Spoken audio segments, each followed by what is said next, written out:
Welcome, everyone. I'm Jan Wunder, publisher and managing editor of Ark Valley Voice, and this forum is meant to allow you an opportunity to hear directly from the candidates about their views on issues facing this country and this county and their solutions for our future. First, I want to welcome our candidates. They'll be introducing themselves in their introductory statements in just a couple of minutes. I want to introduce the Ark Valley Voice and Truth Has a Voice Foundation crew who are here. Over on the other side of the room is Hannah Harn, who is our Buena Vista reporter. Next to me is Dan Smith, who's our senior reporter, and he's also on the Ark Valley Voice Executive Editorial Committee. Joe Jordan is seated at the table to my left, and he is going to be timing. He is on the board of directors of the Truth Has a Voice Foundation. And behind me, running technology for Zoom, is Michelle Pujol, who's our social media and advertising person, and also jack of just about all other trades. We want to begin tonight with an introduction by the president of the Truth Has a Voice Foundation, which is now our parent company. We became a nonprofit in August. Merrill Bergen could not be here in person, but he has recorded this message, and I'd like to see if we can signal Rick to play this video. Good evening and welcome to the Chaffee County Candidate Forum. I'm Merrill Bergen, president of the Truth Has a Voice Foundation, a nonprofit formed 2 years ago during a period of unrest and uneasiness experienced as the result of a pandemic and major polarization across our country. This was a period of great distrust in leadership and decision-making, of lack of clarity between fact and opinion, and of conflicts between individual rights and the well-being of the public. To mitigate some of these pressures in our community, the foundation produced a film series, sponsored paid internships supporting the next generation of professional journalists, and contributed to local election candidate forums such as tonight's. The focus of the Truth Has a Voice Foundation was and continues to be community outreach. In August 2022, Truth Has a Voice Foundation took their mission one step further, combining forces with Ark Valley Voice, an award-winning online publication since 2018, covering local, state, national, and international issues affecting Chaffee County. Truth Has a Voice Foundation is the parent organization operating under the guidance and fiscal sponsorship of the Institute for Nonprofit News, or INN, and doing business as Ark Valley Voice. Our combined efforts support First Amendment protections of freedom of speech, freedom of the press, producing informative reporting and programming, educational opportunities in journalism, and working towards a better informed community with civil discourse and government accountability. And that brings us to tonight's joint effort. While there have been other forums this election season, with ballots now on their way to Chaffee households, we hope that this platform will bring you fresh information, live and in the YouTube recording, to help inform you as you cast your vote. Thanks for investing your time tonight. Let's now turn the program over to the publisher and managing editor of Ark Valley Voice, Jan Wunder. As journalists, our role is not to make the news. It is to report the news. We have a duty to get the facts, ask tough questions, and report them to you so that as an informed people, you can make the voting decisions you believe are the best for you, your family, and this place we call home. Tonight, we're going to start with an introductory question to our candidates, and it will be the same question to each of the candidates, so the people get to know you a little bit more as individuals. Introduce yourself and your experience, especially policy experience for the role you seek. What's the most important aspect that the voters should know about you, and what that has to do with the quality of life, safety, and economic future that we hope for all Chaffee County residents? Basically, why are you the right candidate for the job? Let's start from this end with Adrian first, and it's about a minute and a half question, something like that, Joe. And Joe's going to have a timer, and he'll hold up a sign when you get close to the end. All right. Well, hi, my name's Adrian Kuhn. Glad to be here. And so a little bit about me. I've lived in Salida about 5 years. I've owned a business here in town, a gift store. And I came from a rural area. I feel like I'm kind of a rural person at heart, though we live right in town. So I'm interested in the policies that the county does. Owning a business in town has really helped me get to know a lot of the people around. It's a business that people from all over the county have come into, and then tourists as well, but I really try to make it towards people that live here. And that's really helped me gain insight on working with people, delegating things out. As for learning policies, I think it's just something that as I learn how to run a business, you learn policies in the government and how that works, and I'm always learning the next thing to do. And so as commissioner, I would be learning how things work, but also setting out some ideas that I do, working with other people, and making good decisions that I hear from the community, working that with the other departments in the county, and setting policy in place for that. Thanks, Adrian. Brandon, you want to go next? Absolutely. My name is Brandon Becker. I'm originally from Littleton, Colorado. I love Colorado. Moved up here about 4 years ago. I've worked in finance, had FINRA licenses, and worked for the Director of Operations for the Mike Gravel presidential campaign for the state of Florida. And currently up here, I've started a nonprofit that's mostly focused on housing and, providing rental subsidies for people who are kind of down on their luck. Thankfully, with that, we've had a lot of work together with the government, the current government, whether it's county or cities. Generally, it's a lot more focused on Salida at the moment. But the largest thing I see that we really need to be addressing is housing. And one of the best ways to be addressing that I feel is having people who are most affected by the decisions that are going to be made over the next couple years, helping to provide insight on those decisions. The biggest thing is that, and getting people in those positions that are affected. We've seen a massive change in really Colorado in general, a massive influx, but more so in these smaller mountain towns. And it really needs to be on the forefront of everybody's minds, because we don't want to be driving down to Canyon City to buy milk. Thank you very much. Thanks, Brandon. Lori, you're next. Thank you, and thank you to the Ark Valley Voice for putting on this forum. I'm Lori Mitchell. I'm your county clerk. I've served as your county clerk for 2 terms. Running for my 3rd term. I've worked in the clerk's office since 2011. My family is longtime Salida residents, generations. As far as policy goes, I've worked at the state level as president of the Clerks Association. I was elected president of the Clerks Association by a group of by clerks who are my peers in my 1st term. I've worked to shape the laws, especially election laws in the state of Colorado, to benefit voters. There is nobody else in this county that is more qualified to do this job than me. And I'm running again because I'm the most qualified candidate, and I'd appreciate your support. Thank you. Thanks, Lori. Elaine is not here. Her marker is up there. If she comes in, we'll add her into the questions, but we're going to move to P.T. Wood next. Yeah, thanks, and thanks for hosting this forum. P.T. Wood, I'm running for county commissioner. Lifelong Coloradan, lived in Salida for over 30 years now and have been deeply involved in the community that entire time. Everything from the board of directors at FIBARC to the Arkansas River Trust to the AHRA Citizens Task Force.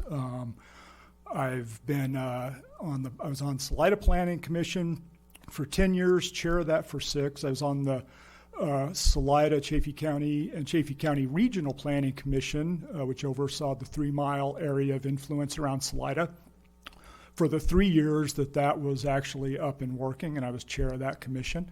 And then I was the mayor of Salida for 2 terms. I own a small business in town.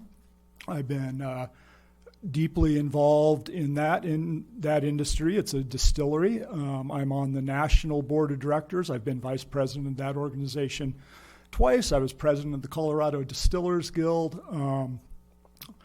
And well, I could go on and on, but I'm going to run out of time. My resume is deep and long. As mayor of Salida, I was really proud of the many things that we did, and my record on all of those is on YouTube. You can go back and watch every single meeting, and I encourage you to do that.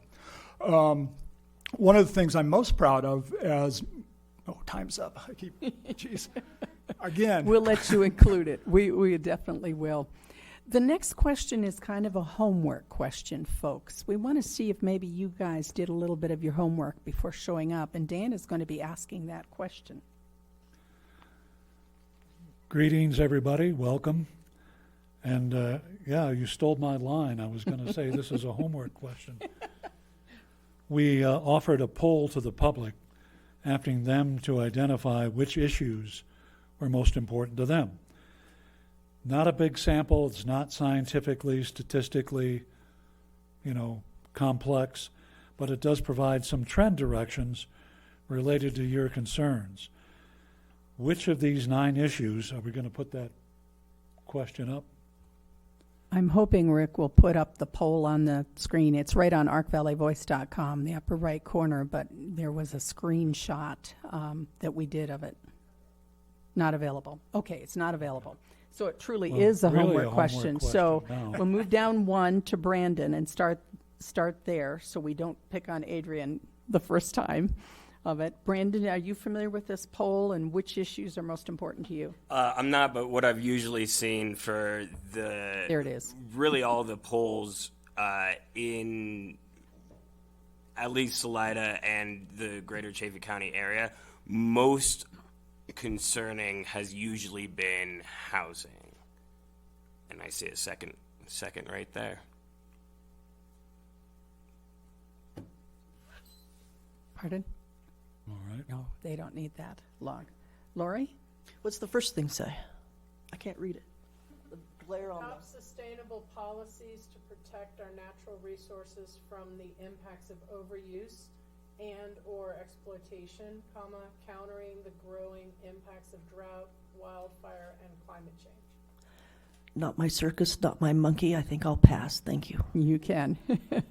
PT? Yeah, I think, it's a list of things that have been the top concerns in the county for as long as I've been here. Taking care of our natural environment, making sure wildfire, drought, we have water for our wells and for our municipal systems, making sure that we can live and work in this community, that our kids can come back and live and work in this community, dealing with the myriad of mental health issues that we have, exacerbated by the pandemic and the rising opioid crisis, the rising housing crisis driven by our unaffordable housing. Right down the list there are things that we have, the government's been working on for a long time. And luckily, we've actually started to make some progress on some of those in recent years, and I hope to continue making progress on those. Any of those you consider the most important? That's what one of the Oh, that was one of the questions here. Yeah, I think it all starts with housing. Again, if you can't live and work here, that just makes all those other problems magnified. Well, I would go right in line with what people are saying. One of the reasons I wanted to run was I got really interested in the fact that it seemed like the county dropped the ball on recycling. Once we lost recycling that people could bring themselves, whether it was because they just didn't have recycling service for pickup or because they took their own garbage to the landfill and could recycle there, we lost that. And that goes right into that sustainable policies to protect natural resources is having that. And that's one of the reasons I wanted to run. It was something that I felt I could really make a change towards, and just gives an overall sense of who I am, that's an important factor in what we should have in this county. Good. Thanks, Adrian. Thank you. We're going to turn our attention to the county clerk and recorder for a minute with a question. And first, the background that I think most of us here know. If there was ever a front-facing job in our local governments, whether town, city, or county, it's the job of county clerk and recorder. And the role we know is much more than elections. But not everybody really understands that. This was a 3-minute question, but we only have Laura here to answer, but I still want you to answer this. Talk about your perceptions of the tasks that are part of this role and how 21st century technology is being implemented. Are some things more important than others? And which tasks make the office the happiest? Well, I think marriage licenses is always top, for people getting married. So that's always a thrill, and that happens a lot now. But I think I'd like to take a moment. Some of my staff is here to support me, and we had a kind of a crazy busy day, and they're here. They didn't have to be here, but they're here, and I'm really proud of the work they do every single day. They lift me up, so I just wanted to give a shout out to them. They're wonderful. Many are longtime county employees, and many we've known each other for years and years. And I treat them like family. They treat me like family, and I'm proud of, like I said, I'm proud of the work they do. So marriage licenses up here. Other services that we're always trying to look for more services or more technologies to make our interactions with our citizens that much better. So we've got all of the public documents scanned and indexed grantee-grantor. I think we're still the only county in the state that has that. And now we offer free searching online, so anybody have title companies or you want to search your genealogy, whatever, you can do it from your home, and you can do it for free. So I'm always proud of that work. We're still scanning old documents and minutes and things like that, and we'll be able to have those hosted so folks can. Recording in progress. And then we can put those online and folks can search that. Our motor vehicle office is really the busy office, and like you said, we have the most customer contact of any office in the entire county, and we're proud of the work that they do. They're always top of their game and trying to find solutions for our citizens, whether it be a lost title, stolen plates. If couples come in and there's been a split and either they're divorced or somebody dies or some other things happen, we're always walking folks through the processes that are gonna help them. So I'm really proud of the work they do. I don't know if I answered the question, but I think I'm finished. Thank you. Great. Well, we don't have a second person to talk to, so we're going to move to our next question, which, by the way, has already been brought up in this session, and that has to do with our housing realities in this county. Let me set this up for a minute with a few statistics. The county's Housing Policy Advisory Committee began in 2016, which resulted in the Office of Housing and the Multi-Jurisdictional Housing Authority. This county's comprehensive plan says that we want Chaffey County to be accessible to all of us for all of life, a good place to live and work and play, a place where we can raise families and see a future. But after years of a county and a state focused on workforce housing, many feel like we're not making progress fast enough. According to the 2022 Housing Needs Assessment recently adopted by the Chaffey Housing Authority, to stabilize the Chaffey County workforce and keep up with future housing demands, 1,105 new homes are needed over the next 5 years. Of the 1,105 housing units required, 435 units are needed now just to catch up with the latest demand, and 670 units are needed through 2027 to address job growth and retirements. So with our poll showing that readers identified this as one of the top needs, and some of you have already pointed that out, which, if any, of the ballot questions for workforce housing do you support? And what specific interventions would you support to address the workforce housing crisis? This is obviously a question for the Board of County Commissioner candidates. It's a 2-minute answer, and PT, we're going to start with you. Yeah, sure. So I actually was on that original housing committee that helped drive forward the housing authority and get Becky Gray hired, which was something we were really, really proud of as the city when I was mayor. As far as the ballot issues that are on, I support both of them, both the property tax and the transfer of the lodging tax monies. I think that it's been such a problem for so long that it's really up to us to dig deep and help support the solutions. The property tax will raise about $2.2 million, which will go to the Housing Authority, and they will be able to leverage that into multiples of that in impact in housing here. We've seen housing authorities work really well in other counties, and we've talked with those folks that are running the housing authorities in other counties, and we understand how that affects a community. The lodging tax transfer just seems to make a lot of sense. We're busy, seems like all the time here, and if we can use some of that money to support the people that make it worth visiting our valley, we should absolutely do that. Moving forward, I think we implemented a really effective inclusionary housing ordinance in Salida that helped drive 137 units that got started or finished while I was mayor. So I think that might be a really effective option to look at as well for the county. Good, thank you. Adrian, your thoughts on this issue? I'm definitely for the, as PT was saying, using the tourist money, transferring that over. We do have a lot of people that love to come visiting here.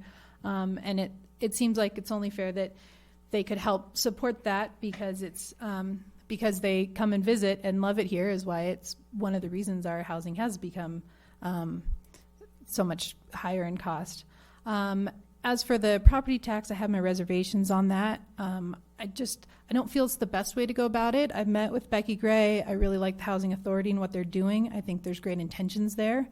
But I feel that property tax is only going to push out people that have already had their taxes raised, that the landlords are going to pass that along to tenants and raise the rent. And then it's also going to go and hit the business community as well, raising their rents for businesses. But I think there's other ways to go about it, and I think Becky's a great person to work with, and all the people at the Housing Authority, and there's plenty of options. I just don't know that property tax is the way to go about it. And then as for that for the county, I think a lot of it is because we want to keep growth in the cities and towns and try to keep our counties rural, is really working with the cities and making sure that growth is there and supporting each other. I think the other way to help housing is making sure that our county departments are well supported, because that helps keep people in their homes, in their jobs, making sure that they're paid well. And so we start from the inside out with some of that. Thank you, Adrian. Brandon, your turn. Okay, so there is actually quite a lot on the ballot, thankfully, for housing. It is a statewide problem, so it's also being addressed statewide. The first thing is Proposition 123 provides some funding that's already in the government for safe, affordable housing. So that's a huge one, all behind that. The mill levy tax raise, that one I'm not necessarily for. I will agree here. There's other ways to do that. And all that generally does is it passes it down to the end user. It makes it so that renters are getting pushed out. Many people are on the cusp, not only because of housing in our area, but the economic situation in America in general. And, people are just finding cheaper places to live. And when we're passing that on to the end user, it makes it really hard. One way that we can be funding these that I think is a good idea is in Salida, there's a raise on short-term rental owners. raise of taxes. I think that's a good way to provide these types of funds for housing while working with the people and getting the money from the people that are using that housing up. And, I think that's a great way to do it. Another one is supporting other types of developments, such as the Salida Bottling Company coming in. But one of the biggest ways to make housing cheaper, more affordable for the most amount of people is truly density, and that's something that we really have to talk about as a community, is where that would be possible, what we can do with that, because as we've all really decided, we need thousands of homes. Thank you. Thank you, Brandon. We've got a question that actually comes from the Chaffee County Economic Development Corporation. It was something we asked 2 years ago, and the same question is coming to our candidates again, and it is this. As an economy that has been highly dependent upon tourism, which has seasonal variations, the county continues its attempts to diversify. According to a new report, Colorado ranks among the top states in terms of its volume of remote worker populations. Presently, 8.6% of workers in Colorado are working remotely, and this number will continue to grow for the year 2022 and 2023. So the question is, what are your ideas for economic development in Chaffee County, and does this idea of a remote workforce have anything to do with that? I think, Brandon, it's our turn to start with you first on this. And this is for county commissioners, and it is a 2-minute answer. Remote workforce is a very hard thing, and that's a statewide statistic. Generally, it tends to be concentrated in the more touristic areas, beautiful areas like ours. So we generally see a larger amount of remote workers. With that influx, we need to be sure that we're building homes for not only those people who can and have that ability to work from home, make a good amount of money. We just need to make sure that housing, and this is one of the biggest things in economic development, is if there's nowhere for the workforce to live, the economic development gets stagnant. And that's one of the biggest things that we really need to focus on. With all mountain towns, it's very touristic, and that's one of the reasons a lot of people live here in general. There's a few other things that we could be pushing for, trying to bring some business in, but a lot of it's really based on tourism, and we just have to really work with what we're given as far as that goes. And make sure that with the influx of remote workers, things like that, especially after COVID, everybody started working for themselves. We just need to make sure people have a safe place to live, and they'll be able to help the economy grow. PT, you take the question next. What are your ideas on economic development? And remote workers is one facet of it, of course, but what else? Yeah, sure.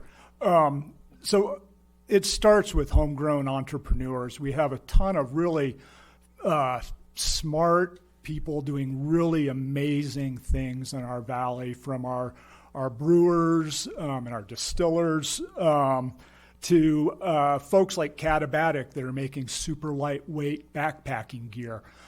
Folks like Oveja Negra that are making amazing bike packing gear. These companies are employing folks at good wages locally. They're steady year-round work that is bringing in money from outside of our county, even outside of our country, and bringing it here to Salida. And that just grows that pool of money that can be shared around locally, so we can go buy some toys from Little Red Trike, so folks can come have a cocktail from me at the end of the day. They can go to our restaurants. It's critical that we support those homegrown entrepreneurs and help them grow their businesses. Businesses like Fading West, that was a small startup company that is now 135 employees, trying to hire another 130.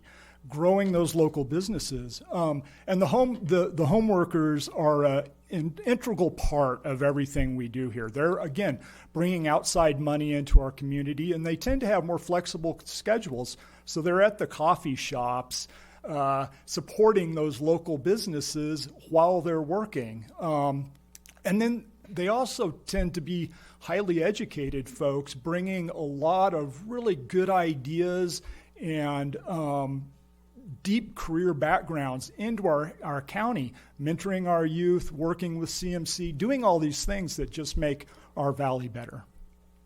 Thanks, PT. Adrian? Yeah, I've gotten a chance to know a lot of people that have moved in here as remote workers. And I will agree, they're well educated, they're motivated people. They want to move here because they enjoy being here. And I think to help make sure that they feel that they can come in, that they're welcomed, and they can participate within the community that we've got in Chaffee County, so that they are spending their dollars here instead of sitting back in their cabin back in the woods and ordering everything online. They tend to be people that want to come in and participate, so making them feel welcome so that they do come into our towns, that they also participate in the fact that a lot of times I've met people, they've moved here as a remote worker, but their significant other has moved here and ends up getting a job here. It's one of the ways that we have managed to, as the housing prices have gone up, to keep some workers in. So as businesses develop here, they might start a business here, or those people might be looking for a part-time job, and that really helps our small businesses, because as a small business, you can't always afford to hire multiple full-time workers right away. And so it gives a great opportunity to make sure that there is a diversity within that workforce, and that they tend to be so happy to be here. They're telling other people, and that's bringing more people to this area. So I think within that, we just need to make sure that we're working with our businesses, with our tourism boards, with those different departments, to make sure that we're finding a balance between keeping the area authentic and keeping a place that people love to visit. Thank you, Adrian. Dan is going to take the next two questions. His first one's for the Board of County Commissioners, and Lori, we haven't forgotten about you. We have another one for you as well. And this one is about infrastructure. You know, with the passage of the infrastructure investment bill, funds now are rolling in state and regional areas for things like transportation, water, and broadband. Chaffee is part of the actual San Luis Valley Transit Master Plan, including not just roads and transit services, especially for older adults living here. It's also about broadband availability. Reliable and cost-efficient accessibility is important to how infrastructure is developed in this county. Question, what is the most important aspect of that plan for Chaffee County, and where do you think the county should focus funding investments on infrastructure? Let's see. We start, I think, with Adrian this time. PT started first last time. Okay. Gosh, I think it's all very important. I think we've got a lot to work on with that, because we need to keep up the infrastructure that we have. Making sure that we have broadband, high-speed internet is important, especially as we do draw in those remote workers. But as people want to start up businesses here, having that infrastructure to do so. But I also have been thinking a lot about that, you know, we need to be looking at our transportation system, as in perhaps buses, being we don't have, we've got our Chaffee County shuttle, but I'm thinking in the near future, we're going to want to start thinking about buses as Poncha Spring grows with a lot of houses, as Buena Vista grows, but yet with our hospital in Salida, I see that as a place that we're going to want more routes. As people come in from out of county, we're going to be looking at park and rides in a lot of places. And rather than doing a knee-jerk reaction of going, oh, we need buses now, we should be looking at that, because that will be put into where development happens. And then we can have a really great progressive transportation system that we can put into place with our development instead of trying to fit it in afterwards. As far as the infrastructure goes, I do agree with the buses. I think that's a great idea, especially with everything growing and workforces maybe living and working in the different towns and cities in our county. One other thing that, I've really talked to a lot of people about is infrastructure, like healthcare infrastructure, more in the northern part of the county, because they don't have the hospital like we do down here. And we do have an older population in this area, a lot of very older retired folk, and nobody wants to be driving down to Salida Hospital from Buena Vista when you're having a heart attack. Another big thing is, slowly, because of these funds coming in, starting to expand the paved roads that we have, and make everything easier to get around on, wouldn't have to grade every year, things like that. Thank you. Just as a matter of curiosity, do you know how many miles of paved roads we have in this county? I don't. It's a lot. 158 miles Yeah. of paved roads. That's why slowly. It's not going to be an overnight thing, that's for sure. And I think we all know that, seeing how road work goes in this state. So, but It's it is getting funding to repave once you've paved them. right, that as well. Yeah. PT, your turn. Yeah, sure. So it's it's kind of a multi-layered question, but I will say with the CDOT funds and with the Southwestern Transportation District here, there's a couple of really important projects that are on the table. The intersection at 285 and 50, which is now a temporary stoplight. And there's the potential for that either to be a permanent stoplight or a roundabout. And I think the preferred solution there is probably a roundabout. The other one is 291 and 50, another critical intersection that either needs to be stoplighted or turned into a roundabout. And both of those projects are on that CDOT schedule. And so the county commissioners, and Keith Baker's been doing a great job of this, need to be down at those meetings at the table, driving those projects and making sure they're moving up in the line and not getting bumped by other projects. Beyond that, with the CDOT stuff, obviously maintaining 291, 50, and 24 north of town will be critical in making sure that they keep up with that. Our bridges are in bad shape. We need a lot of work on our bridges. And then I think we have about 800 miles of county dirt road as well. And that's probably the biggest thing that I hear complaints about, because if they aren't getting taken care of on a regular basis, then they get dusty and they get washboardy and they're really not fun to drive on. As far as buses and all that, I think it's great. We need to get the Chaffee County multimodal transportation plan finished and implemented, and make sure that it is a paid for, effective plan that everybody in the county can use. Okay, this one is, much has been made of Colorado's voting system. Now, I didn't write that, but as a former radio announcer, I know how to say it. It's been called the gold standard of election processes, from the paper ballots, the risk-limiting audits that are done, to the all-mail system. Question for Lori: do you agree with the reputation that Colorado's election process has earned? What, if anything, can you suggest that would improve it? And if you don't agree with that broad assessment, why not, and what would you propose? I'm thinking I think I know how you're going to answer. Thank you for the question. Yes, I do think it's the gold standard. We've gone to this system in 2013 with a really extensive election bill. And the processes are great, but what makes our system, I think, the gold standard is we give the voters the choice.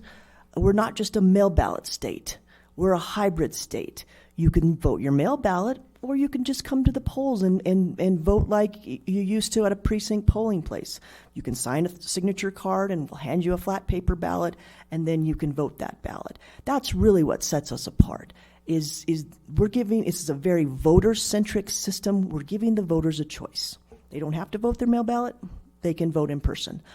We do have all of these other things, fancy things, and we have pre-election audits, we have post-election audits, we have voter-verified paper ballots. Our system is very evidence-based. You can go back and recreate any part of it. It's transparent. What we've been working on as clerks, we have a few initiatives we like to see because we're always looking to move the ball forward for us in the state. We started a signature verification audit. I was one of the pilot counties that we just completed it during the primary to make sure that we are auditing and making sure the judges are doing their work and ballots that were accepted, should they been accepted, and same with if they were rejected, should they been rejected. The next things we're going to work on are an audit, a similar type audit, a pilot program of the voter registration system. We have a lot of great maintenance, list maintenance procedures, but we always want to make sure we're doing the best thing we can for our voter rolls. And so we're moving, that's the next thing on the horizon. We're closely moving, working with the state on that. So those are the two main things that we're going to move forward as a state. But yes, we have a very great voting system here in Colorado. We should feel very lucky. We do still need to beat one other state because we're a little behind on our voter turnout. So we're looking to do that this year. Which state? Thank you. I believe it's Minnesota or Michigan. But Okay. Thank you, Lori. Jan? All right. We're going to turn our attention to a little different topic here for a minute, and this is for the candidates for the Board of County Commissioner. I want to talk about public health, and especially mental health, and especially the focus on youth. We all know that public health and the COVID pandemic has been top of mind for the last few years, and it's had a massive impact on every resident of this country and likely the world, and this county is no exception. From closures, the last time we did a candidate forum in this room in 2020, there were the candidates and us, and there was no audience in the room. So we're glad that today we can gather. But that pandemic brought with it more than just the illness of the coronavirus. It also brought isolation, fear, anxiety, mental stress, job losses, entire workforce upheaval, schools closed, schools open, testing. So it brought a lot of stress into our lives. The newest issue in public health, and it's very near the top of the directional poll that ARC Valley Voice did, has to do with youth and mental health, especially the region's rising behavioral and mental health and substance abuse problems. The Intermountain West, I don't know if all of you are aware of this, the states of Colorado, Wyoming, Montana, Utah, New Mexico has earned the ominous designation as the suicide belt. In the annual statewide survey of youth behaviors, Colorado ranks the highest in the country in youth risky behavior, substance abuse, and mental health issues. And among Colorado's 64 counties, Chaffee County ranks number 1 in early substance abuse, risky behavior, lax parental attitudes to substance abuse, and youth mental health issues. Since the pandemic, this has gotten worse. It has not gotten better. Given this information, what do you understand about the county's efforts at this point in time to deal with mental health and youth issues? I'm going to mention two things: the Communities That Care program and the group of people who are participating in that group, and the FYI program with school. Do you think it's having results? Is it enough? What resources would you explore? What other steps would you take as a county commissioner to deal with what public health officials say is a growing crisis? And I've lost track of who's supposed to start. I think it's Brandon. What do you think, Dan? Yeah?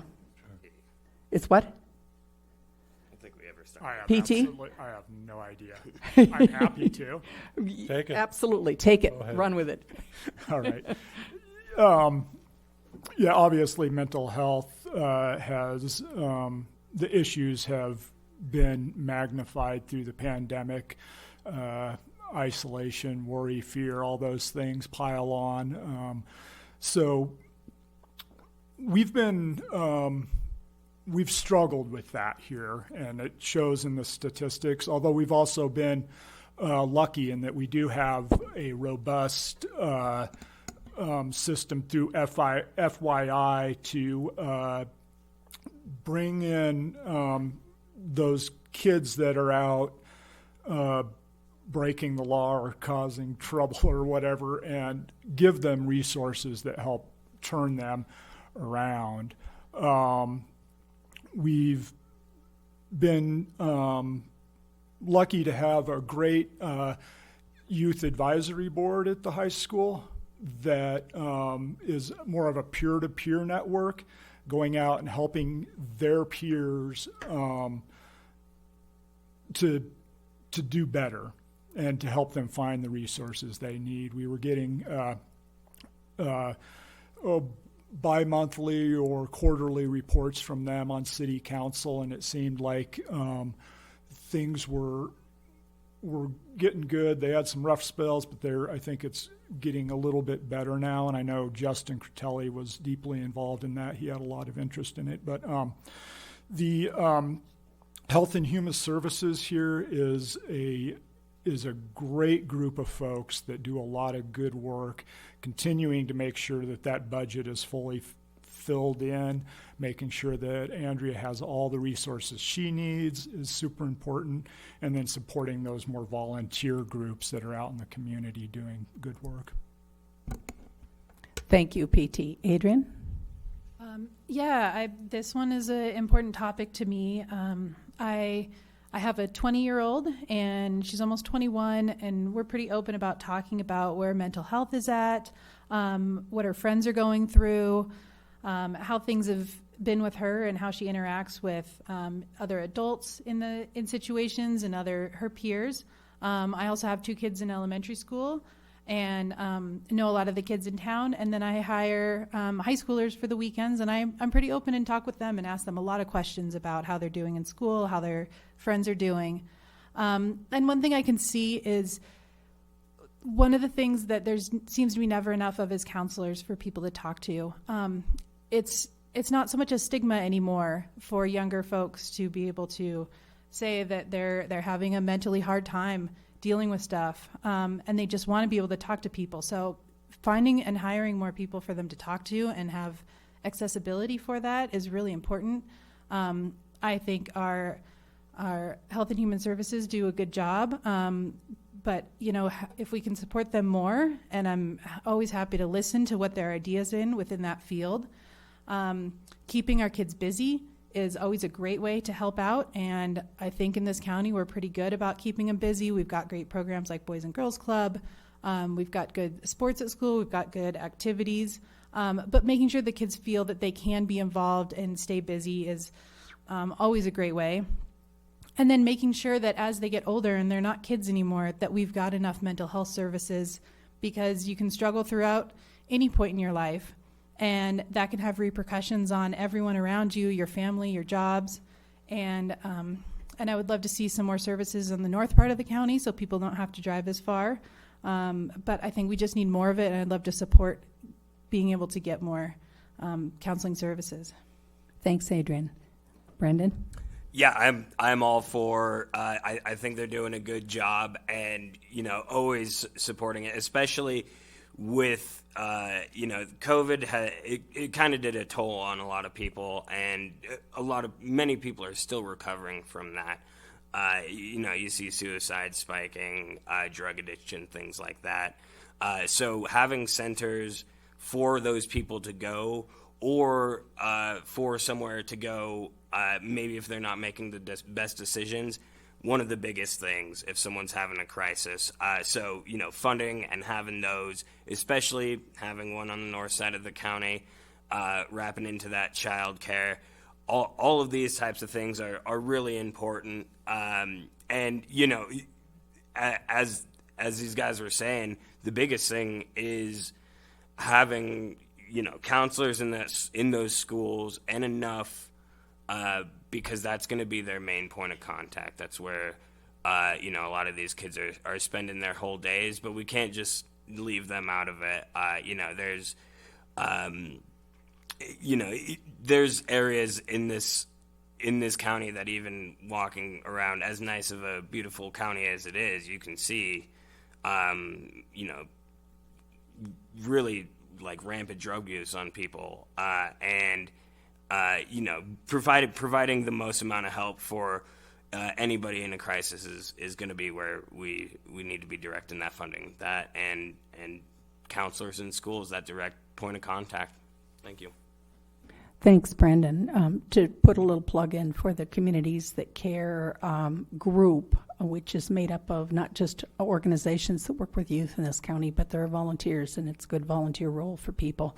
The latest survey information, the group met this morning, and I've served on that leadership council of it. One of the groups having a really hard time right now are LGBTQ youth in the community, and Jimmy Sellers is going to be leading a committee on that. So if you want to be involved, that's a good place. One other topic, Lori, we are coming back to you, don't worry, is... I was nervous, Jan. Sorry. is on environmental and resource sustainability, and Dan's leading this question. And this is an important one to all of us who live here. Over the past 4 years, great strides have been made in this county addressing forest health, wildfire threats, the mitigation plan, and preservation of our agricultural working lands with that Common Ground Fund. The county has made great strides and has completed a new comprehensive plan, and at work, of course, on the new land use code. We as residents overwhelmingly have already said a number of times, I think, that we want to preserve our rural landscapes and rural quality of life here. But of course there are looming challenges related to resource sustainability. The entire region, the state, has already seen the impacts of climate change in prolonged drought, water calls on the river system, led to issues like the Nestle controversy and increased environmental threats. If you become a county commissioner, what ideas do you have? What would you work toward to put the county on a more sound footing relating to sustaining natural resources and ensuring that our county will continue to be the place it is, the wonderful place we know to work and play? Oh, I forgot to say, this is a 3-minute question and answer. Sorry, Dan. That's a big lot of questions, big question in that. And a lot of it goes down to me not having to be the expert on everything, but being able to ask questions and call on the people that are the experts within things like fire mitigation, because you have to run such a fine line, because obviously too much fire suppression and then we get larger, hotter fires. But we have people that live further out in the county, and we don't want their homes to burn down either. So, topics like that, I think I need to make sure that I'm always asking as many people as I can to make sure to be listening and working with the people that are experts within topics like that. I think being sustainable, it would be great to see Chaffey become a model for sustainability. I think there's a long way to go. I think we have a lot to learn from other places. As we talk about business and businesses growing, they can go hand in hand with sustainability, and trying to find out ways to use businesses that might want to come in here or grow as a startup. Like I know there was a composting startup that was working on and helping those businesses to help us become more sustainable in what we're doing, in looking at our infrastructure, in looking at, as building happens, working on getting solar power systems happening, and just working as a team with a lot of people, but helping guide the most sustainable practices, and just working with the best that we can and making sure that our policies in place don't prohibit people from being sustainable, but instead help to encourage that. I think the fire mitigation has been great.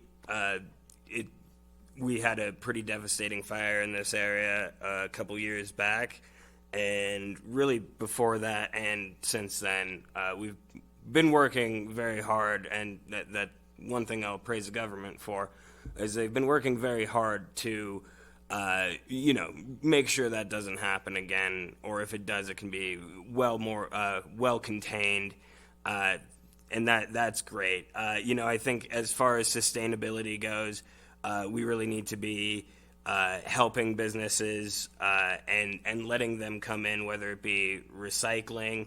Another one that I've been spoken to about is geothermal. That's one of the most sustainable biothermal or thermal energies, or one of the best ways for sustainability, and things like that, and just really encouraging these types of businesses to come in and help us with these sustainable practices. Everyone's really feeling the pull, and it's good because now even the larger governments, national and state governments, are making it easier for counties to be explorative in things like geothermal. So that's great from a higher level.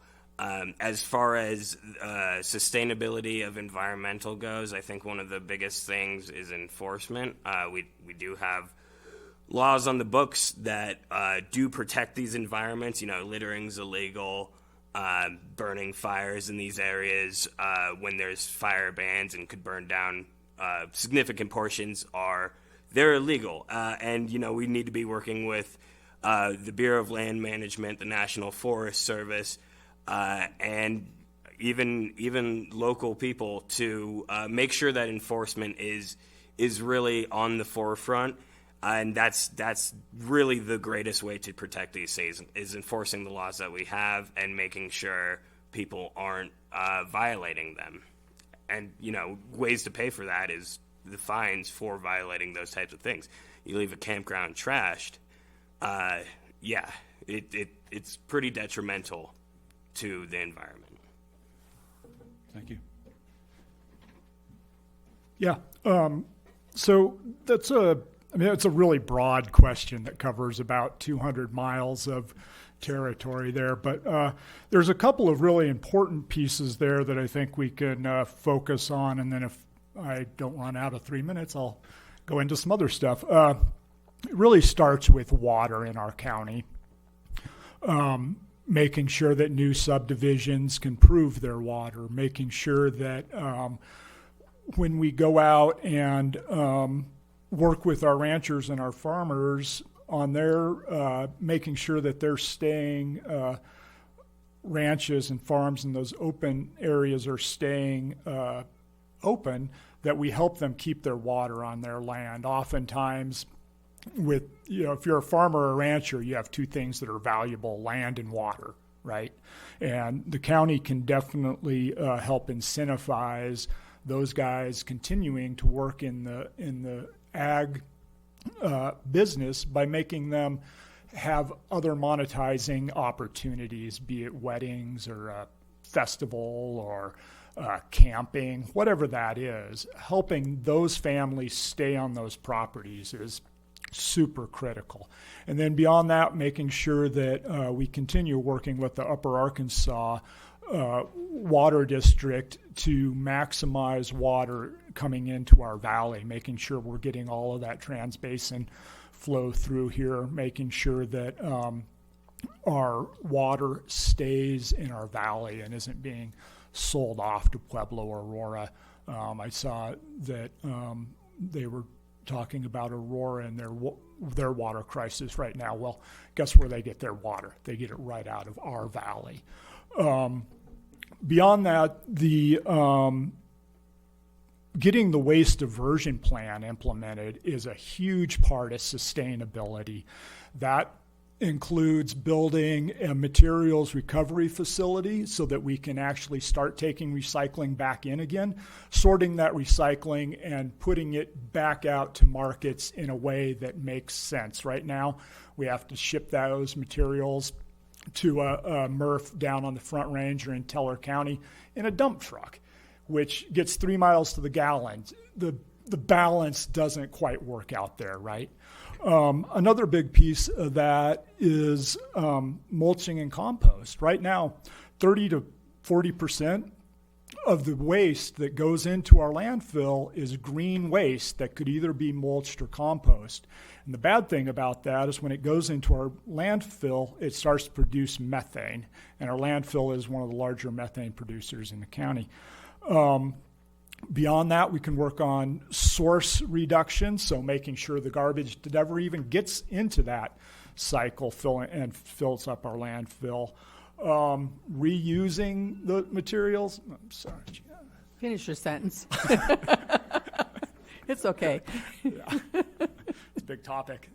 It's a Thank you, huge PT. topic. I also wanted to just momentarily give a shout out to Garna, which has been instrumental in working on some of those recycling issues that we're all concerned about.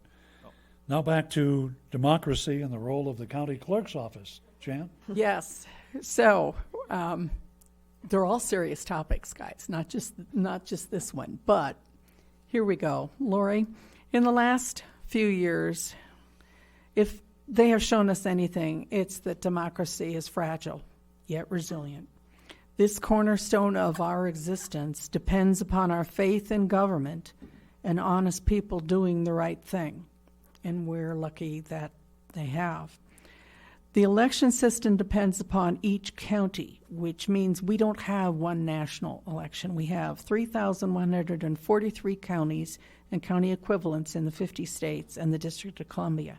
So we do 3,143 elections in those areas, and one in every county. Given that, the role of county clerk and recorder and the county clerk's office is critical. Talk to us about your view of the role you play in this democracy and how the work of the clerk and recorder's office can improve trust in our election systems. Are you concerned about the potential for threats to our election system? If not, why not? And if you are, what can be done? This is a 3-minute question, Joe. Thank you for the question. It's a great question. So I have been standing up for American democracy, and I will continue to stand up for American democracy. I've been threatened. I've have people trying to intimidate me every day. The new thing is to put homophobic slurs about me online. Yet I'm going to sit here with my rainbow sticker on because I'm going to show up for my citizens every single day and stand up for American democracy. My role, I think I'm trying to make everyone as comfortable with the process as I can. We've done tours. I had Adrienne over the other day and her husband gave them an entire tour, talked about all of the processes. We're very open to giving factual information about how things actually work. We incorporate other technologies like ballot tracks and different things like that so everybody knows exactly what's going on. When ballots start coming back to the office, we're going to send out to the media and to all interested parties every single voter who voted that day with their residential address. And as you know, Jan, as part of the media, we have done that for years. It's very transparent. The other things we need to realize is our election systems are critical infrastructure by the federal government. They're very well contained and secure, and we need to keep it that way. You know, we get like, well, why can't I do this, or why can't I do that, or why can't I be in there doing this? It's like, this is critical infrastructure. So we limit access to those things while still allowing watchers to observe those processes. And the role of a watcher is to watch that the activities are actually taking place. I'm just passionate about it. I think that I'm the person for this job. We can't elect election deniers across the country. I think that's a threat to our democracy. And so I want my citizens to know that I'm going to stand up for American democracy every single day. I'm not going anywhere. Thank you, Lori. We've reached the point in this candidate forum where we do have a wrap-up, but we've got some questions coming in from the audience, and we want to cover it. Those of you in the room, if you have questions, if you want to write them down on a card and get them to Hannah, we can either ask them or you can come up to the podium with the card. Make sure you show it to Hannah first. And ask the question up there. But while we're letting you do that, Dan's going to take the first question that had come in to us tonight. Came in from a person named Greg Felt. The name is somewhat familiar to me and to some of you too. The county land use code is being updated. What are your thoughts on development density, groundwater sustainability, and making sure that development or developers pays their way? Let's start with PT. Great. So yeah, the land use code is coming together. It's been really super interesting. They're just about to wrap up Module 1 together, chaffeecounty.org. Follow along. Density is a bit of a challenge, I think, but I think the citizens time and time again have said, let's have the towns be the towns and the country be the country. And I think what they're talking about is driving that density towards the communities and keeping our open spaces open spaces. I think the conservation subdivisions are a great step in that direction. For spots that are a little further out, where you concentrate all the houses together and keep as much open space on that property as you can. Really, if you're starting to talk about more affordable density, it has to be by the municipalities because you have to connect to municipal services. You can't make a 2-acre home affordable. That's tough. With that, though, I think ADUs especially are becoming more and more important and a critical piece, especially for our aging population. If we want them to age in place, they may need to build an ADU so someone else can live on their property and help them as they become less and less mobile. I think with groundwater, they are working on starting to do some mapping of that. And what we really need to do is, and that's going to be a couple of year process, but making sure that we have a thorough, well done groundwater survey. So we know that if a development does go in here, those wells are going to produce and they're not going to hurt their neighbors' wells. Do I still have time? I don't know if we were timing that one. We were okay. enthralled. That's fine. We've still got Brandon and Adrian. Brandon. I'll try and self-regulate that. Yeah. I think the density is one that's going to be hard for people because up here it's not. We have very open areas, but for the most affordable homes in this time period, density is going to be one of the biggest things that we're focusing on, and knowing where those water tables are. And concentrating those around those water tables is the best way to go about it. Chaffee County has some of the most open space in Colorado, and I would like to say some of the most beautiful. So we do want to be protecting that as well.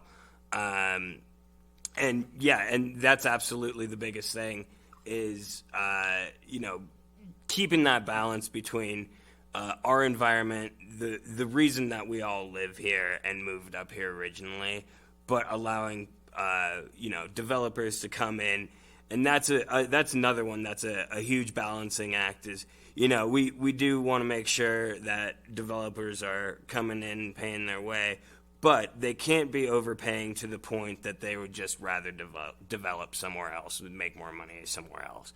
And so that's one of the biggest things is.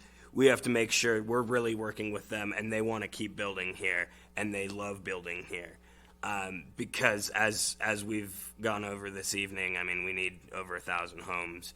The best ways to do that is, it's density in and around the cities, and then keeping everything as beautiful, our mountains beautiful for us to all hike over. Thank you. Great. Adrian? I think a good start would be updating our mapping system so that we can layer on, so that when we do have an area that is being developed, as we can try to cluster develop those homes. We make sure that's on the best spot for the land and for the water.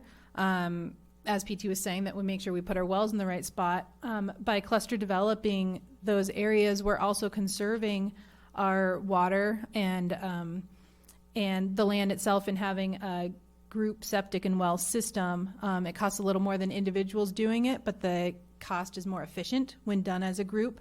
And so when places are farther out, so they can't tap in to the town infrastructure, they can use, they can group together and create their own little district together. And then I think the other idea is, I know at the last meeting there was a developer that is from this area, and he was working with other people to develop land that's in the county right outside of BV. He was bringing that proposal, and that's really hard for people because it was a pretty dense building area in a place that hasn't been built up yet, but is just outside of the city lines. So in the future, that might not look as far out of town, but we need to start somewhere to build houses, but it is a fine line because it's in the county, and that's where we want to keep things rural and open. So it's going to be hard to work on that development as we need homes, but everyone doesn't necessarily want that in their backyard at all times. So I think continuing to work with the towns and cities to say, where are those lines? How can we get the most dense places so that we can then work with our ranchers, our farmers, as they sell the land? Is that going to go to more open space? Is that going to stay a farmer ranch, or is that going to be a development? And how can we make sure that that's the most open space development as possible? And then possibly having areas where it can't divide down to just 2 acres, but we keep some areas where they you can only have 1 home per larger area. So working with all those issues to help get what I think people ultimately want, what they've continued to say, is keep our towns dense and keep our open space open, because it's not only pleasant to be within, but it's also good for the environment around us. Thank you. Good, thank you. I'm going to do one more question from Zoom, and then Hannah, have you gotten some questions in from people? Let me cover this one. I hesitate to say 1 minute per each, and it's for the Board of County Commissioners. Question came in saying, how would each candidate handle relations and conflict resolution with a neighboring county? What's your record on conflict? Who wants to start with the Board of County Commissioner candidates? PT, you want to start? Sure. Okay. I was happy to start. I actually know a number of the commissioners on our surrounding counties and get along quite well with them. So there will be conflicts. There will always be conflicts. And we had a number of those when I was mayor. We had to work with Poncha on a number of issues.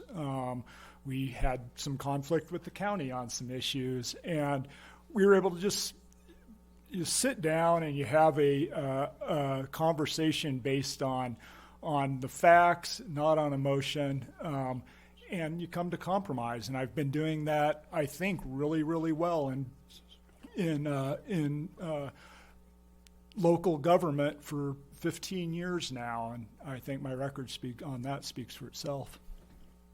Great. Thank you. Brandon or Adrian, you want to go next? I'll go ahead. As he said, there's always going to be some conflict of interest somewhere. There's overlap in governments and stuff, and the biggest thing is just really sitting down and hashing everything out. I've been doing it in this community as far as this housing goes for the last year. And, from what I've found is very rational people that work around us. It's very nice, and we usually always come to very cordial conversations and decisions, and it's been a lot of fun. Good. Thank you. Adrian? I think the best way to deal with anything is face-to-face conversations, sitting down and finding out what people's motivations are, to find out what they would like, making sure to openly express where the other side is, if we're having a conflict with another county, you know, really openly discussing why that is, and then what compromise and goals we can have to achieve that for both of us.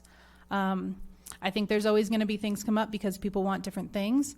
And I think it's pretty easy to sit down and talk with people and to not put emotions into it, but to just talk about what the facts are and what we're trying to all accomplish together. Thank you, Adrian. That's good. Hannah, have you gotten some questions in there? Have you got one that want to have asked? Sure. Go to the mic, though, so it gets covered in the... All right, so we have a community member unsure about two issues. I have been told by a City of Salida council member, as well as by the city administration, that these entities are separate and do not work together. It seems this lack of cooperation may impede protection of our natural resources, like water. Referencing the purchase of the Vanderveer Ranch for water and the sale of water to Nestle. So we can start with that one, and I'll come back with the second one because it's unrelated. Good. That's Board of County Commissioners. PT, you started first last time. Adrian, do you want to take that question? I guess I have a question for that question. Are they saying that the city and the county is not working together? Is that? Yes, that's what they have been told. Okay. That's been one of my big things. I think that's something that should be happening. You know, the county's not a separate entity from the cities, but it's part of, as is the cities are part of the county. I think making sure that there's open communication with what's going on needs to happen, and it's something that I would like to be a part of to see happen. I don't think it happens enough. I'm sure it happens some, but it feels like it is two separate entities. I also get that same feeling. And I would like to help combine that with all of our towns and looking at our towns that will be growing. We've got other smaller places that are growing around the county and how that will be affected within our county. Good, thanks. Brandon? You know, I think there has absolutely been some work between the counties and the cities.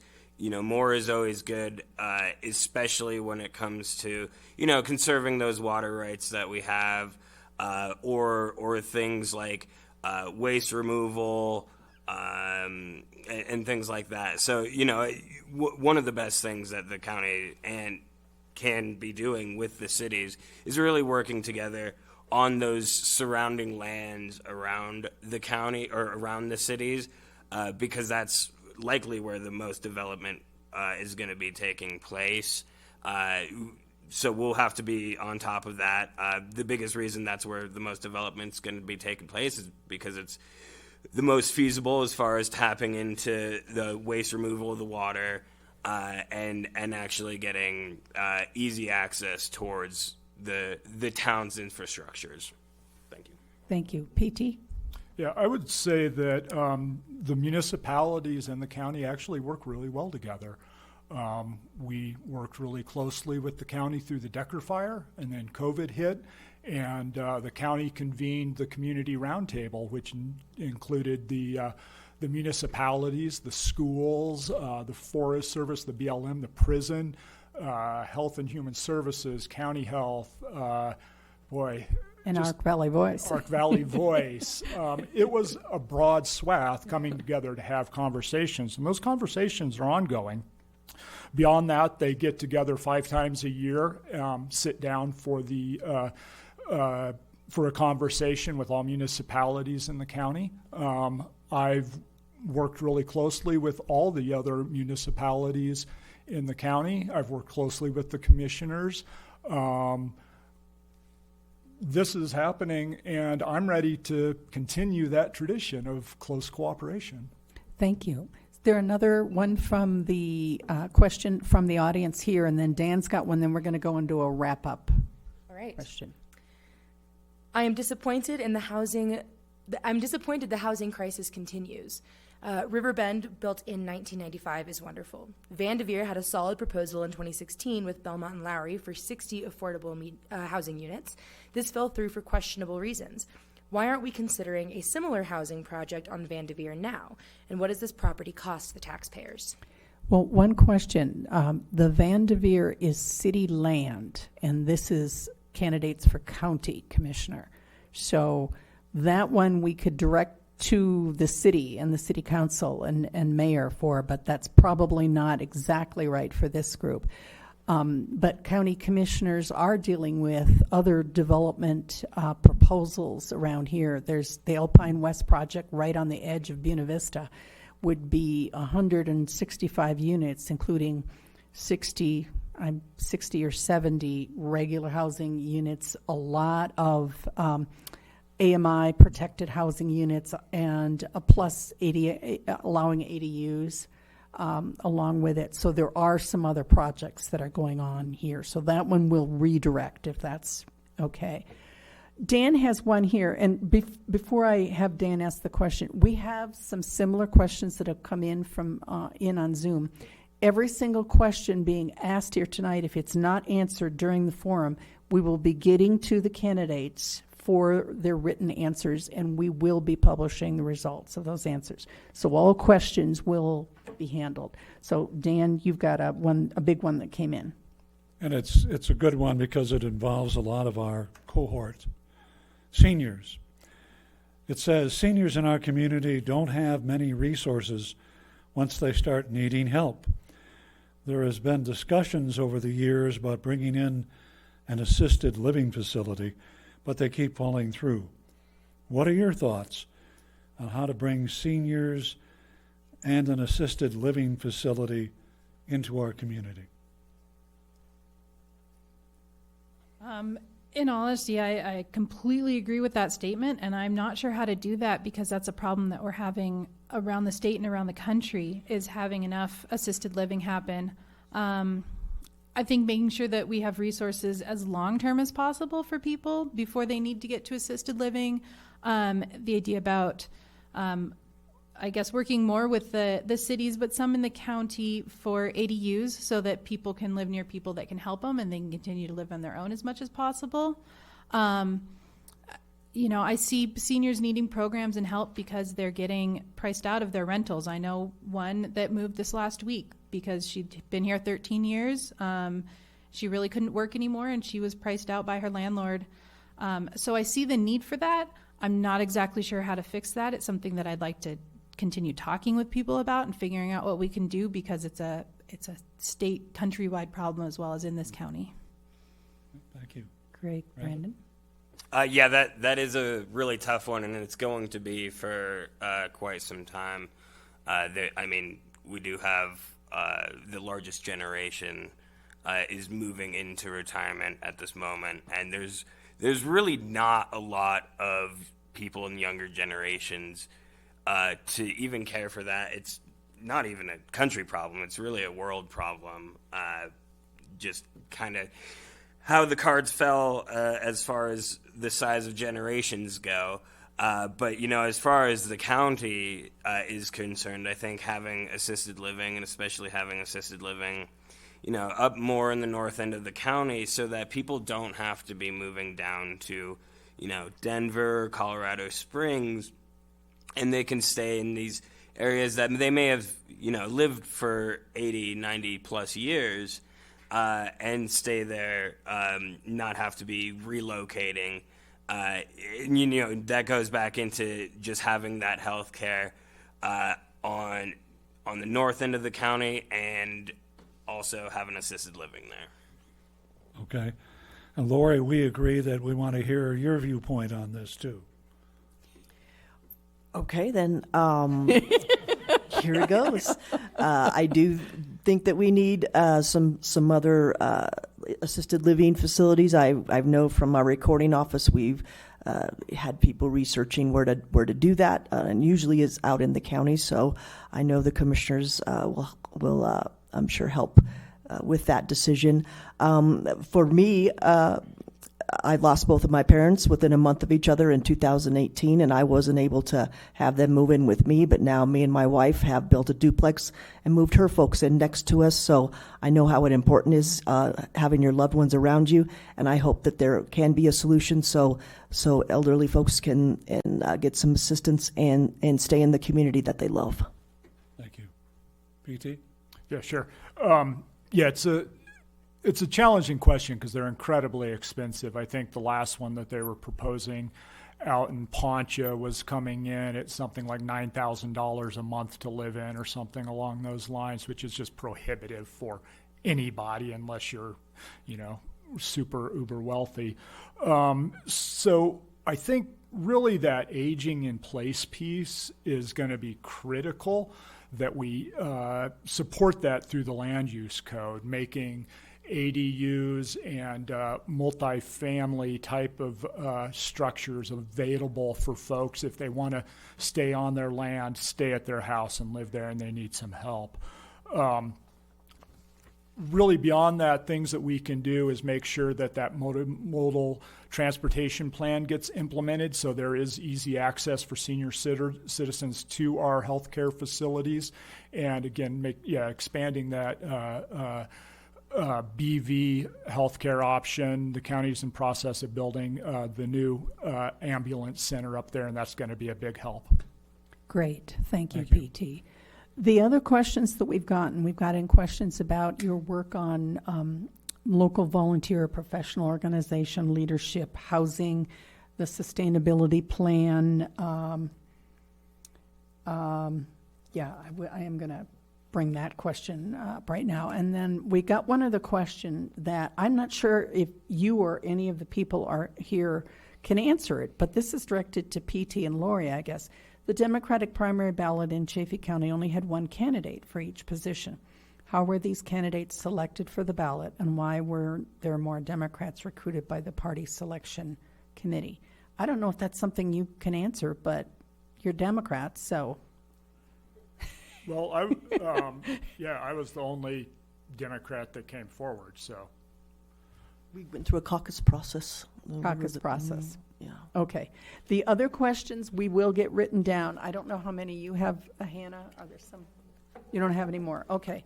All right. So we're going to go into wrap up. We have just a few minutes left, so we're trying to stay on time. Here's where we are, folks.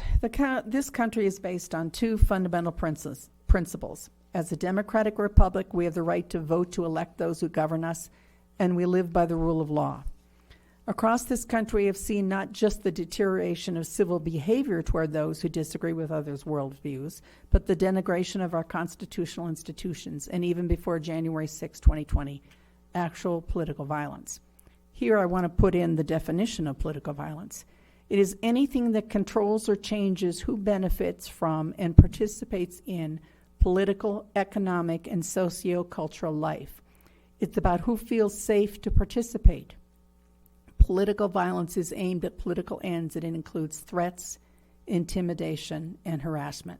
Some of what Lori has already mentioned tonight. You are each running for a role in government, and so we'd like to ask each one of you these questions. Where has your campaign funding come from? Is there any instance in our constitutional form of government in which you believe political violence is warranted? And if so, what is it? And most importantly, will you agree to accept the results of this election at the local, state, and national level? Adrian, I want to start with you. Going backwards from that, yes, I will. Getting that tour with Lori showed me a lot about how the process is put in place. I've learned a lot about the process in running, and finding that that we do things within that process of making sure that there's not just equal party election judges, because as an unaffiliated, I'm not part of a party, but there are unaffiliated judges put into place, and that I've also learned a lot about election watchers, and having people in place to help uphold what's going on really helps make a big difference in that. So I will, whatever the outcome is, I believe it will be the true outcome. I forgot all the parts. Campaign funding. Campaign funding. Honestly, most of that's come from my husband and I. Also, as an unaffiliated, as somebody in here that, most of the people I know are younger families. They don't have a lot of money to contribute. I've decided to, it's not just been self-funded. I have gotten contributions from different people in the community, but they haven't been that large. And then there's one more part. And then the last one was, with our constitutional form of government, is there any instance in which you believe political violence is warranted? And if so, what is it? No, I don't believe so. I don't want to go into having government coups that we've had. I think as long as people in government are being transparent and open about what's going on, that should help the public feel confident in what's going on, and then and our government should run smoothly. Great. Thank you. Brandon? Okay. If you need me to repeat anything, let me know. I'm a very well might. So as far as the political violence goes, no, we as a country have not stooped to that level, and let's try and continue doing so. I think the biggest way to do that is open discourse, and we have seen violence from various groups of people on both sides. And I think the biggest thing to really combat that, and especially in these smaller communities where everybody really knows everybody, is really getting people involved in that democratic process. The nice part is things like with the voting, trying to be very open with it, and I think those are some of the biggest things that we really need to be focusing on. As far as that goes, my campaign funding, all from grassroots, very much so. And then the third question, Accepting the results of the election. oh yeah, I think as long as everything's well sussed out and everything has been watched and taken care of, I think that's a good thing to do. It really provides the basis for a democracy where the people are voting. We've seen it really since 2001. It was huge again when Obama came in. When Trump came in, people were saying he was elected by the Russians, and then now Trump's saying there was issues in voting. So I think, as people, especially people trying to be in these positions, we need to be as open and forthright about all these voting processes, how everything works, so that both of these sides, when they do have issues, they can be addressed. So is that a yes or a no? Oh yeah, absolutely. Okay, just want to make sure. Yeah. Okay. Lori, your thoughts on this? I don't believe in political violence, and I believe our country's built on the peaceful transition of power, and that's a cornerstone. My campaign funding, such as it is, just come from folks that I know here in the community that are very generous and wanted to support me. So I have obviously reported all of those. And then tell me again what I'm doing. Will you accept the results of the election? I'm going to accept the results of the election. I think it's important for everyone to know that there's three basic prongs. If I can remember them, I'm a little dissipated today. It was kind of a big day. So your elections are run by professionals like myself and my staff. We have over half our staff is a certified Colorado election official. So it's not just somebody off the street running your elections. We take it very seriously. And I felt it was important, even though I don't have one dedicated person that's just on elections. They all do other jobs because it's more efficient for the county. We're professionals. Then every jurisdiction in the country has some level of bipartisanship with the election judges. So there's bipartisan election judges and volunteers in every jurisdiction in this country that helps run the elections. And there's always that third part is there's vigorous auditing. There's pre-election audits. There's post-election audits. And I think those three things, if we can get those points across, that will help folks understand our processes. One thing that I've been trying to do is going to the schools and the high schools and different things and talking about what I do as an elections professional. Anything else at the county clerk. Sometimes kids have come up with some really great questions, and we're able to discuss them and talk about how important voting is. And once you start voting when you're 18, you'll be a lifelong voter. And I've probably taken too much time for this, and I will turn it over to PT. Thank you. Thank you. Great. Yeah, so funding, again, just all small local donors. Political violence, well, I don't think there's any room for any kind of violence in civil society of any sort. Let's see, and will I accept the results? Of course I'll accept the results. I have more than 100% confidence in Lori and our team, and I am proud that she is our clerk. Thank you, PT. Thanks. And thank you, all of you candidates, for your willingness to serve the people of this county. It really means a lot to have candidates be willing to step up to serve. Democracy needs people willing to serve. And your candidacies sound, and so far as we can see, have been run on the up and up, and we're 20 days from the election, so we expect that will continue. I want to thank the City of Salida for allowing us to use this government space. I want to thank our audience tonight, both in the room, on Zoom, and on YouTube. My gosh, we're out there everywhere, right, Dan?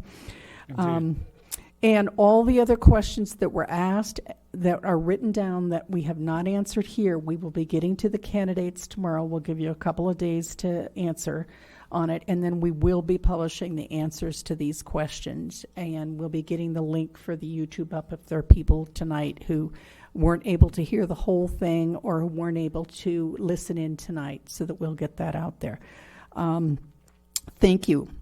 Democracy needs all of us to be involved, to be passionate, to understand the issues, and most of all, to vote.